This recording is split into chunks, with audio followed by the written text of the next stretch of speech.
അസ്സലാമു അലൈക്കും വറഹ്മത്തുള്ളാഹി വബറകാതുഹു. അൽഹംദുലില്ലാഹി റബ്ബിൽ ആലമീൻ വസ്സലാത്തു വസ്സലാമു അലാ റസൂലിഹിൽ അമീൻ വഅലാ ആലിഹി വസ്വഹ്ബിഹി അജ്മഈൻ. അമ്മാ ബഅദ്. ഏറെ പ്രിയം നിറഞ്ഞ ശ്രോതാക്കളെ, സഹോദരങ്ങളെ, സഹോദരിമാരെ, മഹാനായ അബൂ ദർദാ റളിയല്ലാഹു അൻഹുവിനോട് പ്രവാചകൻ സല്ലല്ലാഹു അലൈഹി വസല്ലമ നൽകിയ ഒരു ഉപദേശമാണ്: അവർ നിന്നോട് നിന്റെ കുടുംബവും സമ്പത്തും വിട്ട് ഇറങ്ങിപ്പോകാൻ പറഞ്ഞാലും ആ മാതാപിതാക്കളെ നീ ധിക്കരിക്കാൻ പാടില്ല.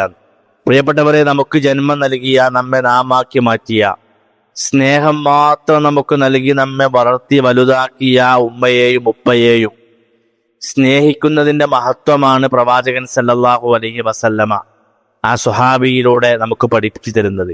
ചുരുക്കം ചില ആയത്തുകളിലും ഹദീസുകളിലും മാതാപിതാക്കളോടുള്ള ഹക്കിന്റെ അതിഗൗരവമായ വിഷയം അല്ലാഹു തആല പഠിപ്പിക്കുന്നുണ്ട്.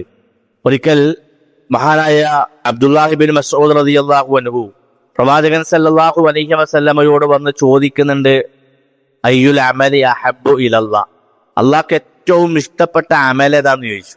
റസൂലുള്ളാഹി സ്വല്ലല്ലാഹു അലൈഹി വസല്ലമ പറയാണ്: അസ്സലാത്തു അലാ വഖ്തിഹ, 5 നേരം നിസ്കാരം അത് നിർവഹിക്കലാണ്. അഥവാ 5 നേരത്തെ നിസ്കാരം അതിൻ്റെ സമയത്ത് കൃത്യമായി നിർവഹിക്കലാണ് ഏറ്റവും അള്ളാഹ്ക്ക് ഇഷ്ടപ്പെട്ട അമല് എന്ന് പ്രവാചകൻ സല്ലല്ലാഹു അലൈഹി വസല്ലമ ആ സ്വഹാബിക്ക് മറുപടി നൽകുന്നുണ്ട്.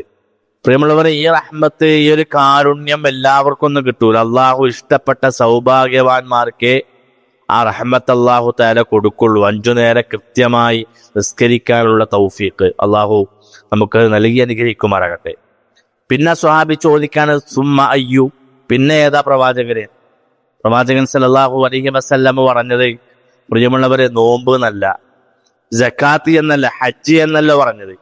നോക്കൂ, നിങ്ങൾ ശ്രദ്ധിക്കണേ. ഉമ്മയെയും ഉപ്പയെയും തിരിഞ്ഞു നോക്കാതെ വർഷാവർഷം ഹജ്ജിനും ഉംറക്കും പോണ ആളുകളുണ്ടാകും. ഇവനും ഇവന്റെ ഭാര്യയും മക്കളൊക്കെ നല്ല ഭക്ഷണം കഴിക്കുന്നുണ്ടാവും.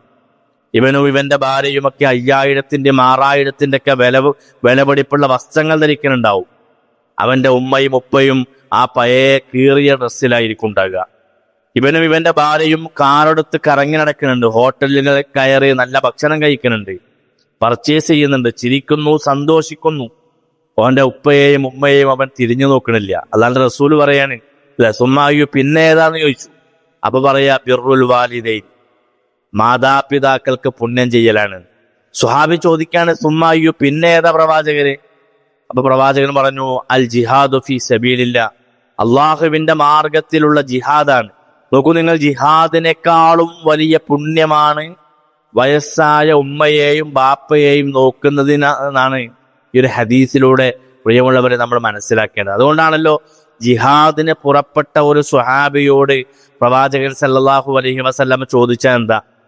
അഹയ്യുൻ വാലിദൈക്, നിന്റെ മാതാപിതാക്കൾ ജീവിച്ചിരിക്കുന്നുണ്ടോ എന്ന് ചോദിക്കണത്. അപ്പൊ സ്വഹാബി പറയാ: ഖാല നഅം, എങ്കിൽ ആ വയസ്സായ ആ ഉമ്മയെയും ബാപ്പയെയും നോക്കലാണ് ഏറ്റവും വലിയ ജിഹാദ് എന്ന് പറഞ്ഞ് ആ സ്വഹാബിയെ വീട്ടിലേക്ക് പ്രവാചകൻ സല്ലല്ലാഹു അലൈഹി വസല്ലം പറഞ്ഞേക്കാണ്. സുബ്ഹാനല്ലാഹ്. ആ മാതാപിതാക്കളെ സ്നേഹിക്കുന്ന നല്ല മക്കളാകാൻ പ്രിയമുള്ളവർ നമുക്ക് സാധിക്കേണ്ടതുണ്ട്. ഒരിക്കല് മഹാനായ ബുറൈദ റളിയല്ലാഹു തആല അൻഹു പറയാണ്, ഒരിക്കൽ പ്രവാചകൻ സല്ലല്ലാഹു അലൈഹി വസല്ലമയുടെ അടുക്കൽ ഒരാൾ വന്നു പറഞ്ഞു: അല്ലാഹുവിന്റെ റസൂലേ, മാംസം വീണാൽ വെന്തു പോകുന്ന തരത്തിൽ കഠിന ചൂടുള്ള മരുഭൂമിയിലൂടെ എൻ്റെ മാതാവിനെയും ചുമലിലേറ്റി ദീർഘദൂരം ഞാൻ യാത്ര ചെയ്തിട്ടുണ്ട് എന്നാണ്. അവരോടുള്ള ബാധ്യത ആ ഒരു കർമ്മത്തിലൂടെ ഞാൻ പൂർത്തീകരിച്ചോ എന്നാ ചോദിക്കുന്നത്. പ്രവാചകൻ സല്ലല്ലാഹു അലൈഹി വസല്ലം പറയാണ്: പ്രസവ സമയത്ത് അവർ നിനക്കു വേണ്ടി സഹിച്ച വേദനകളിൽ ഒന്നിനു പോലും അത് പരിഹാരാവൂല. അത്രമാത്രം അവർ പ്രയാസങ്ങൾ അനുഭവിച്ചിട്ടുണ്ട്. അതുകൊണ്ട് പ്രിയപ്പെട്ടവരെ, റിളല്ലാഹു ഫീ റിളൽ വാലിദൈൻ വസുഖ്തുല്ലാഹി ഫീ സുഖ്തിൽ വാലിദൈൻ, മാതാപിതാക്കളുടെ തൃപ്തിയിലാണ് അള്ളാഹുവിന്റെ തൃപ്തിയുള്ളത്, മാതാപിതാക്കളുടെ കോപത്തിലാണ് അള്ളാഹുവിന്റെ കോപമുള്ളത് എന്ന് മനസ്സിലാക്കി ആ മാതാപിതാക്കളെ സ്നേഹിക്കുന്ന, മനസ്സറിഞ്ഞു സ്നേഹിക്കുന്ന നല്ല മക്കളായി നമ്മൾ മാറുക. അല്ലാഹു സുബ്ഹാനഹു തആല നമുക്ക് തൗഫീഖ് നൽകി അനുഗ്രഹിക്കുമാറാകട്ടെ. അസ്സലാമു അലൈക്കും വറഹ്മത്തുള്ളാഹി വബറകാതുഹു. വിസ്ഡം ഇസ്ലാമിക് ഓർഗനൈസേഷൻ അവതരിപ്പിക്കുന്ന നേർവഴി, എല്ലാ ദിവസവും ഏതാനും മിനിറ്റുകൾ സാമൂഹിക, വൈയക്തിക, കുടുംബരംഗങ്ങളെ വിശകലന വിധേയമാക്കുന്നു. അറിയുക, അറിയിക്കുക, നേർവഴി. Peace Radio. Tune to reality.